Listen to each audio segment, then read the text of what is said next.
Major Emdadul ইসলাম ওনার কয়েকটি point এখানে খুব ক্লিয়ার। এখন হচ্ছে যে কে পরাজিত কে জয় তো ক্লিয়ার হয়ে গেল ওনার বক্তব্যে, আপনার বক্তব্যে কতগুলো কনসিকুয়েন্স উনি ফোরকাস্ট করছেন যে নেক্সট মিড টার্ম ইলেকশন, আবার নিউ ইয়র্কের মেয়র ইলেকশন, এখন আলোচনায় চলে আসছেন Zohran Mamdani.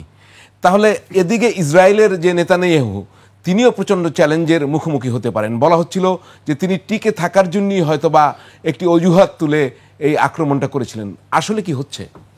একনল advanced hygiene soap, এবার জীবাণু ধুলাবালি ঘাম ক্লিন বোল্ড। ধন্যবাদ। আমি মাসুম ভাইয়ের এখানে একটু ছোট্ট একটা কারেকশন উইথ হাম্বল সাবমিশন। সেটা হচ্ছে এটা হচ্ছে ডেমোক্রেটদের প্রাইমারি, যেটা ডেমোক্রেটদের মানে প্রার্থী হিসেবে জোহরান মামদানি নির্বাচিত হয়েছেন। ইলেকশন হবে আরও পরে, মেয়র এখন ইলেক্টেড হবে তখন। এটা হচ্ছে he became the nominee of the Democratic party, the his to contest. তো এখানে ধরে নেওয়া হয় যদি একবার ডেমোক্রেটদের নমিনেশন পায় তাহলে সে নিশ্চিত মেয়র। এই জন্য কারণ নিউ ইয়র্কে যত টোটাল ভোটার আছে, রেজিস্টার্ড ভোটার, তার মধ্যে 2%, 2/3 হচ্ছে ডেমোক্রেটস। সুতরাং ডেমোক্রেটসদের এখানে একদম ওভারওয়েলমিং একটা ইনফ্লুয়েন্স আছে। তো সেই থেকে এবং সেখানে এটা কিন্তু একটা জিনিস আমি এই প্রসঙ্গে বলি এখন, ইজ ভেরি কারেক্ট। মামদানি কিন্তু তার প্রচার অভিযানে বারবার এই কথাটা রিপিট করেছেন যে what is going on in Gaza it's a genocide committed by the Israel. এবং আরেকটা জিনিস উনি ওখানে ঘোষণা করেছেন যেটা একদম স্পষ্ট। সে বলছে যদি if I would be the mayor of New York এবং নেতানিয়াহু যদি মেয়র নিউ ইয়র্কে আসে তাহলে he will be arrested definitely, কোনো সন্দেহ না। এবং সেটাতে আরও প্রশ্ন উঠছে আইসিসি রেটিফাই করে না ইউনাইটেড স্টেটস, তো পারে কি না। সে বলছে with the mayoral capacity I will ensure it. এটা কিন্তু ওপেনলি বলা হয় যে ইসরায়েলের পরে নিউ ইয়র্কে হচ্ছে সেকেন্ড লার্জেস্ট জিওসদের অবস্থান। সেখানে কি জিওসরাই কিন্তু, যেমন আপনি সিনেটর বার্নি আপনার স্যান্ডার্স, উনি কিন্তু বিং এ জিওস হি রেটিফাইড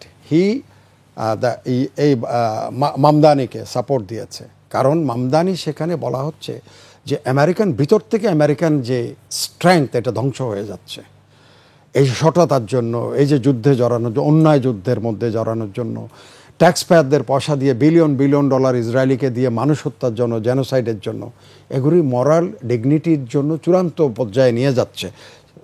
নোয়াম চমস্কির নাম আপনি নিশ্চয়ই জানেন এবং অত্যন্ত বিবেকবান মানুষ হিসাবে পৃথিবীতে। সে বলছে, তার উদাহরণ টেনেছে যে এই যে রোমান সাম্রাজ্য, গ্রিক সভ্যতা, এগুলির পতনের পেছনে হচ্ছে অন্যায়কে সাপোর্ট করা, অবিচারকে করা, সততা, সবকিছুর আশ্রয়। এবং আমেরিকা এবং ইসরায়েল এই পথে এখন পা বাড়িয়ে আমি আরো যাচ্ছে বুঝতে চাচ্ছি যে এরপরে ধরেন নেতানিয়াহু তো চ্যালেঞ্জের মুখে পড়তে যাচ্ছে ডেফিনেটলি।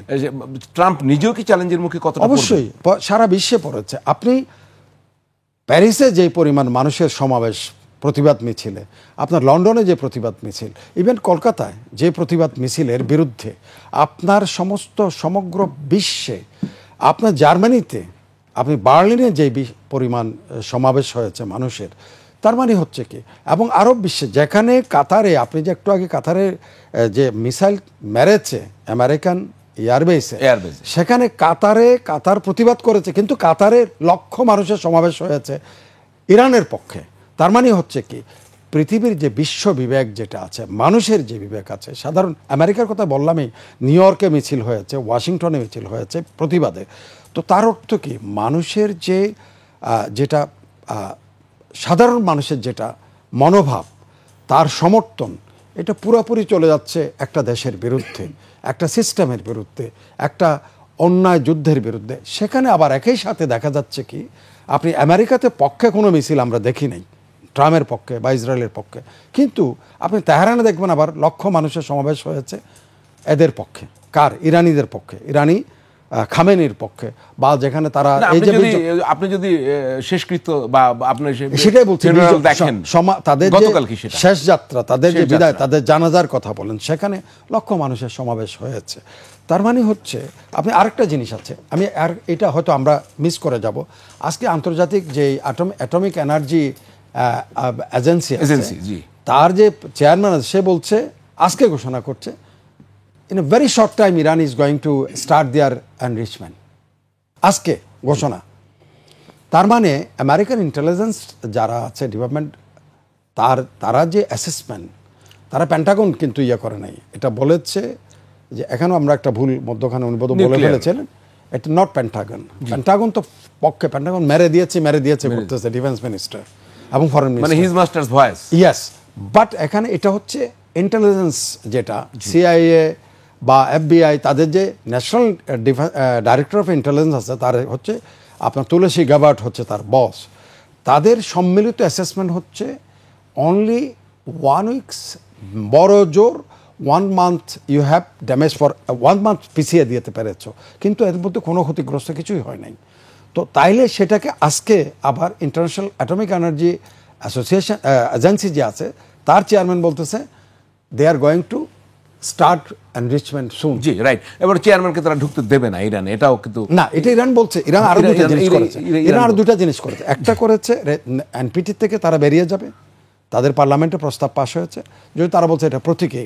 আরেকটা হচ্ছে আপনার আইই কে ইন্টারন্যাশনাল অ্যাটমিক এনার্জি এজেন্সির যারা প্রতিনিধি যারা তৈরি, তাদের ওখানে ইন্সপেকশনে যেত, দে উইল নট